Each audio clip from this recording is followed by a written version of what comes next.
Well, hello, my name is Seth Stock, and I'll be your host for today's event. A little bit about me before we begin. I'm a business associate representative at Koteve for North America, and I study political science at Utah State University. Um, Today, we'll be talking about nonverbal communication in an interview with Kristof K., a great communicator and career strategist. Kristof, would you like to add anything? Yeah, I hope to think so. It's great. Whether it is or not, I let my audience to decide. The key thing is this is my passion. Something I really like in relation to communication is that it is a vital part of our life. So it's nice to break it down and talk about the key elements that we can become better communicators within ourselves and with others. Absolutely. Those skills are essential, especially in business. We're all excited to hear what you have to say. So for our uninitiated viewers out there, I will start the event by asking Kristof some questions, and he will talk to us about nonverbal communication for about 20 minutes. After that, we'll have a quick 10-minute Q&A session where we will answer questions in the chat. So please drop any questions you have at any point, and we'll get to them during the Q&A. Finally, before I hand the time over, don't forget to check out mine and Kristof's LinkedIn profiles. I'll put the links in the chat for you. And we have a special gift for our viewers, the Values Action Book, which you can get by connecting with us on LinkedIn. So give those a peek for me, and I hope you enjoy the action book. So Kristof, before your meeting, or actually, what is the most critical aspect of nonverbal communication in an interview setting? And what should you watch out for? That is a very good question, because mostly people are so focused on answering the questions, but they forget about there's much more involved, much more factors involved in the communication than just words itself. So the first thing we need to realize that this starts at the moment we actually get into their office, at the moment we launch Zoom. We are already communicating. And now, if we talk about this, for example, if we smoke cigarette, that's also a sign that we are, let's say, nervous. Or we have chewing gum. You shouldn't come with the chewing gum while we wait. It shows a little bit that we're arrogant, or we kind of lack of respect a little. So that's very important to remember. But when we come there, it's very important that we welcome everybody with smiles, starting from receptionist. We balance our perfumes level, also make sure that we have this impression of smelling nice, but not overdo it. Because smell is one of the most olfactory senses, one of the strongest senses. So it's very important to be aware of those two. Make a nice, strong, but not too heavy handshake. That's very important, shows that you're confident, you're ready. The things that we spoke about, you probably said, remember, about how we manage our states is very important. So before interview, we put ourselves, or we spoke last meeting, we think about those great moments we have in our life, and they give you and put you in a nice positive energy. Or we can use anchoring from neurolinguistic programming, that you revoke the state of power or a positive approach, and then you come there with this nice positive energy. So that's another thing. Yeah, but while absolutely. we are on the meeting, yes, we come in there, and as we spoke last time, we want to be calm and also courageous. What are the aspects of nonverbal communication we need to put attention to? So make eye contact with interviewers. Looking at the floor won't help us. And the key thing is here, around 70%, making sure that at least we have this eye contact with the person we are answering to. If it's a panel, we look at one person and we look at the other person. So we divide that attention. We don't ignore anyone. Of course, we smile and a nod, but not overdo it. So the balance is the key in nonverbal communication.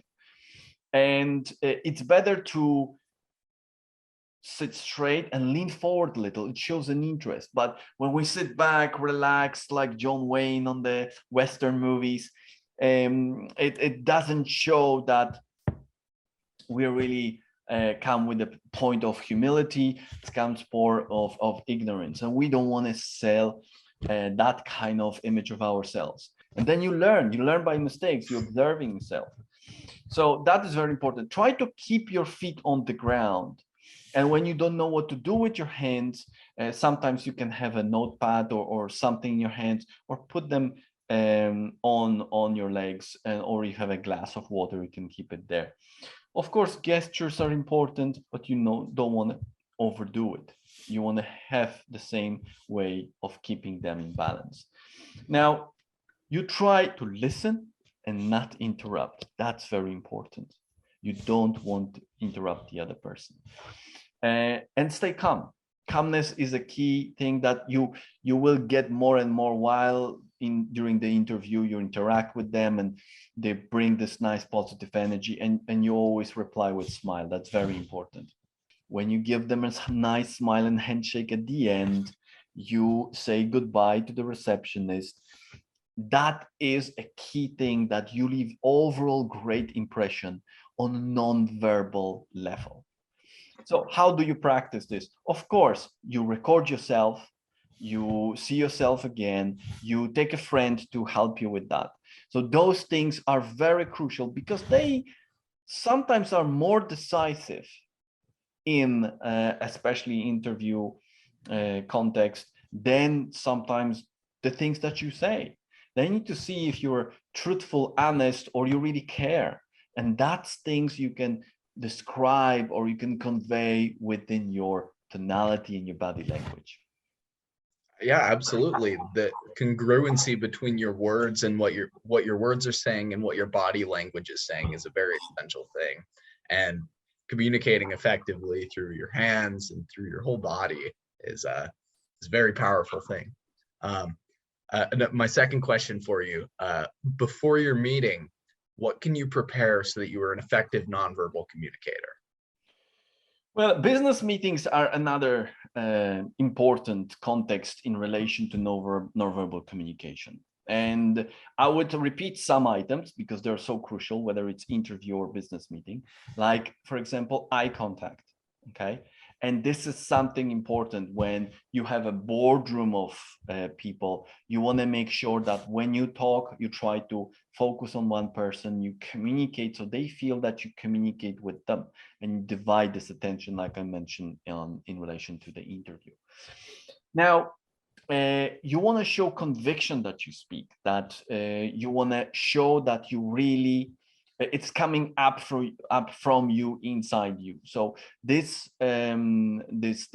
eye contact is very crucial. You don't want to look at the ceiling, you don't want to look at the floor, you want to make sure you connect with your audience. There is a moment that maybe you have to think about something, and you pause, you recall, and then you go back to your audience. So that's very important. The next thing is your tonality.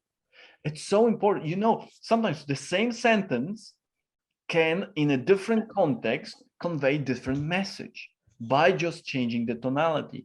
Even we change tonality, we can make it a sentence or make it a question.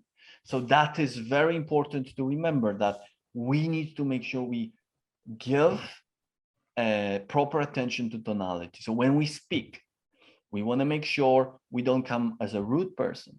We don't want to come as a monotonous person. Don't get the same line of tone, because we don't want people to fall asleep. And also we want to show excitement. That is important for us. And with the tonality, we can emphasize what is more important, what is less important. And also we can bring people closer by saying, and this is something important I would like to share with you. It's this tone of secrecy, this tone of, I really have something that I want to share with you. So you can really practice a lot in relation to tonality. Take a friend, record yourself, and let's say read the news and emphasize with your tonality what's important, or to your friend, and he says, how are you coming across when you actually practicing. Another thing is posture. So we talk about, you want to have a straight posture, a little bit leaning forward, so you show the interest, and that's very important. Gestures, okay? You don't want to overdo it. It's not, of course, a disco. but you don't want to sit like a mummy too, because that doesn't show any emotions or interest. Overdoing shows, of course, an anxiety, a nervousness. So this is another great opportunity for you. Take a friend, record yourself and say, how am I coming across? Am I showing you open palms, which is showing openness? Look at the politicians. They are very well trained to show openness. Yes. People don't like, for example, to be threatened. Yes. Some, well, it depends on the context of the speech, but normally we would like the welcoming, open movements, or nonverbal movements, especially if we talk about hands gestures. So that is quite important. And then we talk about appearance. Yeah, we want to make sure that we have appropriate appearance in relation to the specific meeting.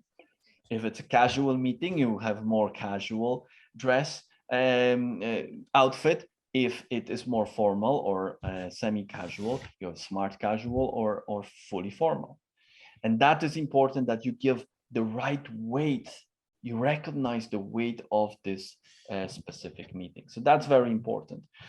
And when you use computers or tools, make sure that suddenly your family album of screensaver from screensaver doesn't come up, and it's not too distractive, that your background is also relating to the specific topic you're talking about. Awesome. Yeah, I absolutely. The whole combination of posture, gesture, appearance, tone, and eye contact, it forms something that is subconscious and very powerful. But you can consciously make efforts to manipulate those, and to help essentially become a better nonverbal communicator. Thank you, Kristof. Those were some Absolutely. great And I would tips. like to add to that, if you want to practice, there are great organizations like Toastmasters for public speaking, for example. They help you a lot. And practice it one thing at a time. Focus on one thing, master it, get a little bit more attention to the other. Of course, you need to make it sure you balance the time between all of them, but that is very important, that you give attention to all of them.